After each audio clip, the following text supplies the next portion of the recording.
গেল ডিসেম্বর থেকে ফেব্রুয়ারি পর্যন্ত ঢাকা থেকে সৌদি আরবের বিভিন্ন শহরে যেতে টিকিটের মূল্য ছিল বেশ চড়া। গ্রুপ বুকিং পদ্ধতির কারণে ভাড়া 1,90,000 টাকা পর্যন্ত বেড়ে গিয়েছিল। কিন্তু সরকারের কার্যকর পদক্ষেপ ও কঠোর নিয়ম প্রবর্তনের ফলে সৌদি আরবগামী ফ্লাইট সহ বিভিন্ন আন্তর্জাতিক রুটের এয়ার টিকিটের মূল্য প্রায় ৭৫% কমেছে বলে জানিয়েছে association of travel agents of Bangladesh ATAB.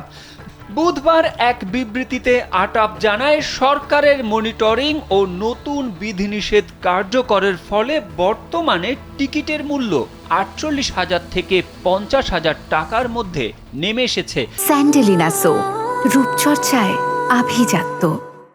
এমনকি কিছু এয়ারলাইন্স ঢাকা দাম্মাম ও ঢাকা রিয়াদ রুটে মাত্র ৩৫,০০০ টাকায় টিকিট বিক্রি করছে।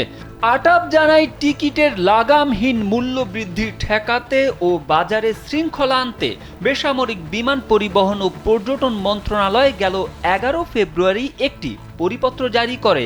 এই নির্দেশনার ফলে জেদ্দা, মদিনা, দাম্মাম ও রিয়াদ সহ বিভিন্ন গন্তব্যের টিকিটের কৃত্রিম মূল্য বৃদ্ধি কমিয়ে আনা সম্ভব হয়েছে। নতুন নিয়ম অনুযায়ী এখন থেকে যাত্রীদের নাম, পাসপোর্টের বিস্তারিত তথ্য এবং পাসপোর্টের ফটোকপি ছাড়া কোনো টিকিট বুক করা যাবে না। ফলে এয়ারলাইন্সগুলো তাদের আগে থেকে ব্লক করা টিকিটগুলো উন্মুক্ত করতে বাধ্য হয়েছে, যার ফলে কম্পিউটার রিজার্ভেশন সিস্টেমে সিট সহজলভ্য হয়েছে।